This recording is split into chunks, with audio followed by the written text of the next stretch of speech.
Kutipan Babat Tanah Jawi tentang Kebangkitan Mataram, episode kelima. Adipati Pasuruan menyerah kepada Panembahan Senopati. Pasukan Panembahan Senopati sudah beberapa lama berhenti di Madiun. Senopati bermaksud terus menaklukkan wilayah timur. Berkata Senopati, "Wahai Paman Mondoroko, bubarkan segera pasukan Mataram. Kita segera berangkat ke Pasuruan." Adipati Mondoroko menabuh bendi. Pasukan Mataram segera berbaris dan membubarkan diri. Senopati Ingalogo kemudian memberangkatkan pasukan menuju Pasuruan. Berjalan di barisan belakang, Senopati dikelilingi para punggawa. Perjalanan mereka dipercepat tanpa banyak berhenti. Setelah sampai di Pasuruan, segera membuat pemondokan. Sementara itu, Adipati Pasuruan sedang berunding bersama para mantrinya. Sang Adipati mempertimbangkan untuk menyerah, mengingat para bupati wilayah timur juga sudah kalah melawan Mataram.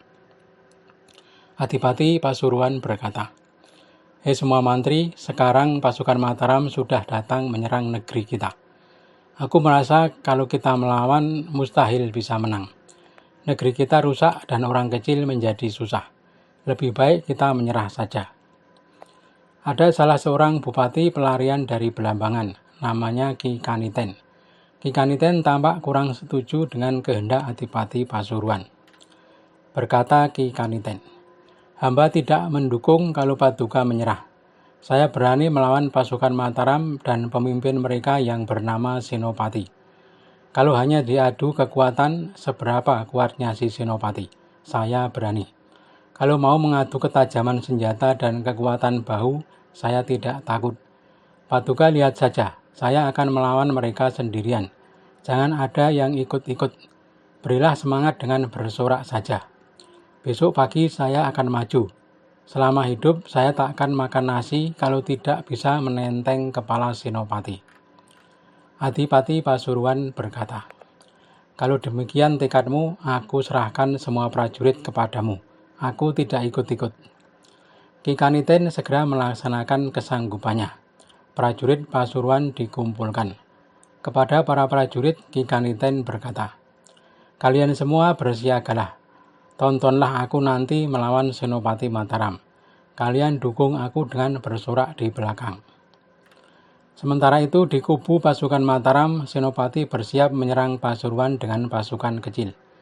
Berkata Senopati, "Paman Mondoroko dan teman-teman semua, jangan ada yang ikut.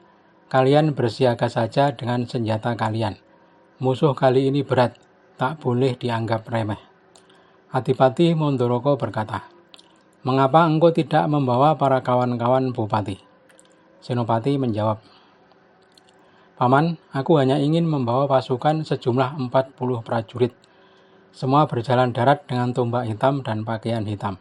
Dan pesanku, jangan ada yang bergerak kalau aku belum memastikan." Segera berangkat Senopati dengan naik kuda si Camuris, kuda berwarna hitam. Si kuda diberi pakaian yang indah. Senopati memakai baju hitam, ikat kepala hitam, ikat pinggang berkancing dan bawahan hitam. Di jalan Senopati bertemu dengan pasukan Ki Kaniten. Kaniten berkata, "Lah, ini siapa menghalangi jalanku? Mana yang bernama Senopati?" Senopati berkata, "Dia di belakang. Dialah tuanku, Panembahan Senopati, Raja dari Mataram. Aku ini lurah prajurit tombak hitam. Pasukanku 40 prajurit. Aku disuruh menghadapimu." Ki Kaniten berkata sambil tertawa, "Kamu jangan memaksa dan berlagak berani melawanku. Apa kamu tidak mendengar nama kondangku? Aku tidak sama denganmu. Tandinganku si Senopati. Segera menyingkirlah." Senopati berkata, "Aku tak mau menyingkir. Aku ini diperintah berperang. Kalau aku belum mati, aku tak mau mundur. Aku harus maju." Kaniten berkata sambil menunjuk, "Engkau berulah, enggan menerima saran baik. Apa kamu bosan makan nasi mau melawanku? Aku injak kau mampus." Senopati berkata pelan, "Walau bagaimanapun aku tak akan mundur. Beratnya menjadi hamba. Walau sakit atau mati, aku tak gentar." Kaniten berkata lagi, "Baiklah, kalau engkau ingin melihat kesaktianku, Segera tombaklah, dari belakang pun boleh. Pilih mana, dada atau punggung? Senopati berkata, mari kita bertarung, jangan lari. Keduanya mencambuk kuda dan saling menerjang, tombak mereka berbenturan. Sorak-sorai bergemuruh dari kedua pasukan. Ki Kaniten menikam Senopati, tapi tak mempan.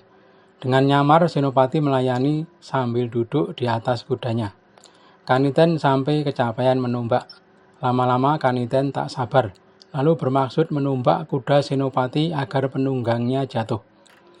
Sementara itu Adipati Mandoraka sudah lama menunggu, tetapi tak juga ada perintah dari Senopati. Rasa khawatir Ki Mandoraka membuatnya menyusul. Pada saat yang sama Kaniten berhasil menumbak kepala kuda Senopati. Si kuda melompat dan lari membawa penunggangnya. Kaniten berseru, "Hei, kamu jangan lari, kembalilah ke medan perang." Senopati menjawab, "Aku tidak lari, kamu curang menyerang kuda, seperti bukan watak seorang perwira." Senopati kembali, Ki Mandoraka mengingatkan, "Senopati, musuhmu tangguh, berdoalah kepada Tuhan." Sebelum kembali maju, Senopati berdoa mengheningkan cipta. Dalam hati meminta petunjuk dan kekuatan kepada Tuhan. Seketika hatinya tenang dan bersemangat kembali. Tombak Kyai Pleret diraih. "Hei Pleret, aku minta karyamu. Buatlah musuhku lemas tak berdaya," kata Senopati. Segera Senopati menerjang dengan tombak Kyai Pleret. Kaniten menyambut serangan Senopati. "Kamu sungguh berani kembali. Mustahil kamu bisa menang," kata Kaniten. Senopati menumbak persis di tulang lutut Kaniten. Seketika Kaniten jatuh tak bisa berdiri lagi. Seluruh tubuhnya lemas seperti dilolosi ototnya. Senopati berkata, "Hei Kaniten, apa maumu sekarang?" Kaniten menjawab, "Aku tak mau apapun. Tubuhku sudah seumpama mayat, tak bisa bergerak. Terserah padamu, mau kau apakan. Tapi kalau boleh, aku minta mati saja." Senopati berkata, "Aku tak akan membunuhmu." Senopati lalu meminta kuda betina yang pincang. Kuda segera diaturkan kepada Senopati. Berkata Senopati, "Hei Kaniten, pulanglah ke tuanmu. Katakan engkau sudah kalah." Kaniten menjawab, "Aku ini terserah padamu saja." Kaniten lalu dinaikkan ke kuda betina itu. Pasukan tombak Senopati sejumlah 40 orang disuruh mengantarkan ke Pasuruan. Rombongan Kaniten segera melaju. Sesampai di alun-alun segera dihadapkan kepada Adipati Pasuruan. Adipati Pasuruan berkata, "Hei Kaniten, apa kamu berhasil? Mengapa engkau lesu? Apa sudah bertemu dengan Senopati?" Kaniten menyembah dan berkata, "Hamba tak berhasil menemuinya. Seorang lurah prajurit menghalangi. Lurah prajurit tombak hitam. Dia sangat berani dan menghalangi hamba bertemu Senopati." Ki Adipati berkata, "Ketahuilah, yang melawanmu tadi adalah Senopati." Kaniten berkata, "Kalau tahu itu Senopati, hamba tak akan mundur. Lalu harus berjalan dengan dada dan berdiri dengan janggut. Hamba memilih perang habis-habisan. Tak akan hamba mundur." Adipati Pasuruan berkata, "Engkau sungguh berlagak. Kalau engkau sungguh mampu, tak akan mengalami seperti ini. Engkau ini sudah kalah." Adipati Pasuruan berkata kepada orang Kalang, "Hei, engkau penggal si Kaniten ini." Si orang Kalang segera mengambil kapak dan Kaniten dipenggal lehernya. Namun kapak itu tak mempan, malah kapaknya putus. Lalu mulut Kaniten dijejali dengan timah panas. Kaniten tewas seketika. Adipati Pasuruan berkata, "Bawalah mayat Kaniten, aturkan kepada Senopati, dan bawalah jamuan serta upeti. Selama ini aku tidak ingin melawan Senopati, hanya Kaniten yang berani, dan sekarang Kaniten sudah aku bunuh, aturkan kepada Senopati." Jasad Kaniten segera dibawa ke hadapan Senopati. Utusan menyembah dan menyentuh kaki. Berkata si utusan, "Hamba utusan adik Paduka Adipati Pasuruan."